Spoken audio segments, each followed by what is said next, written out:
You know, for the longest time, we've thought about cybersecurity like building a fortress, right? Just build bigger walls, stronger gates. But what happens when the attack isn't coming from the outside anymore? What if the real threat is already logged in? The whole game has changed, which means our defenses have to change too. All right, let's get into it.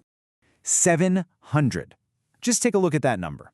That's how many organizations were potentially compromised in a single supply chain attack just last year. And look, this wasn't some hacker trying to brute force their way into 700 different companies. No, this was an attack on one single trusted connection between two software services, which then basically unlocked the door to all of them.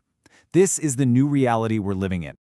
This quote from a recent breach report just hits the nail on the head. It perfectly captures this massive shift. Attackers aren't just hunting for technical bugs anymore. Now, they're exploiting the very trust between our systems, our apps, and our partners. They're using legitimate credentials, authorized pathways, to just walk right in and move silently through our networks. So, here's what we're going to cover. First, we'll dig into why trust itself has become the new vulnerability. Then, we're going to step into the attacker's shoes and figure out how to adopt their mindset. After that, we'll walk through the modern offensive playbook. And finally, we'll talk about what it really means to be a modern ethical hacker. Okay, so let's start with the core problem. In today's cloud-first world, everything is connected. I mean, your CRM talks to your marketing tools, which talk to your help desk. You know the deal. And this seamless integration, it's fantastic for business, but it creates this huge, interconnected web of trust. And that web is exactly what attackers are now targeting with scary success. What's really fascinating here is the pattern that emerges when you look at these recent incidents. You've got credential compromises in major platforms like PowerSchool. You have attackers abusing the trust tokens between apps like SalesLoft and Drift. And then there's this whole new wave of risk from shadow AI. That's when employees connect unsanctioned AI tools to company data. See the common thread here? In every case, attackers are abusing trusted channels, not just breaking down walls.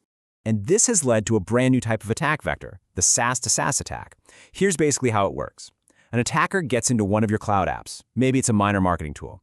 But because that tool is connected to, say, your main CRM, the attacker just uses that trusted link to pivot and start pulling data from your most sensitive systems. They never have to touch your internal network. They don't have to get past your firewall. They're just hopping between apps you've already approved. And the financial fallout from this? It's staggering. According to recent reports from IBM and Verizon, the average cost of a breach is sitting around $4.44 million. But get this, incidents that involved shadow AI or other third-party connections were way more expensive. In fact, third-party involvement in breaches actually doubled year over year. So the takeaway is clear. These are not fringe one-off attacks. They're becoming the new norm, and they are incredibly costly. All right, so if the old way of just building bigger walls isn't enough, what's the answer? Well, it's about a complete shift in philosophy. Instead of just sitting back and waiting for an attack to happen, we have to start thinking like an attacker. And that is the absolute core of offensive security. Offensive security, or OffSec as you'll hear it called, is all about being proactive. It's literally the practice of testing your own defenses by copying the exact attacks you're trying to prevent. Think of it this way. You don't wait for a real robbery to find out if your locks work. You hire a professional to try and pick them for you so you can find and fix the weaknesses before the real bad guys show up. So how does this fit in with what we already do? Well, defensive security is reactive. That's your firewall, your antivirus software. It's absolutely essential, but it's really designed to stop threats that we already know about. Offensive security, on the other hand, is proactive. It's about actively hunting for the weaknesses you don't know about. It tests how your people, your processes, and your tech hold up under a simulated real-world attack. The two aren't opposites. They work together. Your offense informs your defense. Now, to think like an attacker, you've got to understand their process. A classic model for this is the cyber kill chain. It basically breaks down an attack into these clear, sequential stages. It always starts with reconnaissance, just gathering intel. Then they move to weaponization, delivery, and so on. Offensive security pros use frameworks just like this to systematically test a company's defenses at every single stage of a potential attack. So what does this actually look like in practice? Well, the offensive security playbook has a few key plays, but the three most common you'll hear about are penetration testing, red teaming, and bug bounties. They might sound kind of similar, but what they're trying to achieve is actually very, very different. And this table breaks it down perfectly. First, you've got penetration testing, or a pen test.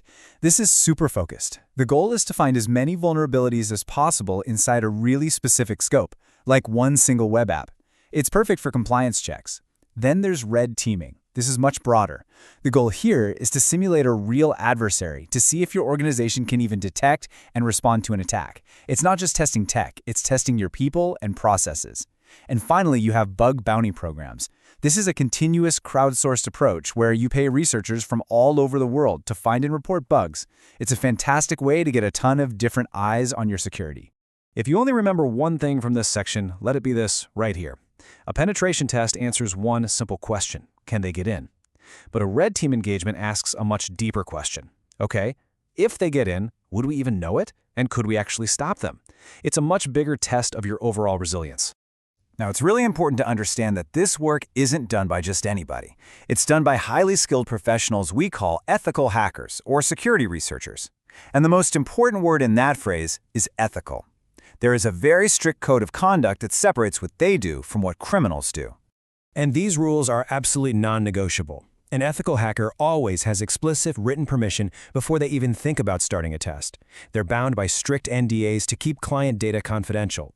Their main goal is to find weaknesses without causing any damage or disruption. And, of course, they have to operate within the law and report everything they find directly and transparently to the client so the problems can actually be fixed. So how do you know if someone actually has these skills? Well, they're validated through some pretty tough hands-on certifications. For example, CompTIA's Pentest Plus is a great place to start for the fundamentals. The OSCP is famous for its grueling 24-hour practical exam and its motto, try harder. It's a true benchmark of technical skill. And then you have certs from GIAC, which are really well respected in big companies and government. So we'll end with this question. Building higher walls just isn't enough anymore, not when attackers are simply logging in through doors you left open for them. The new security imperative is to proactively test those trusted connections from an attacker's point of view. It's time to stop just asking if your fortress is secure and start asking if the connections within it are your greatest strength or your biggest weakness.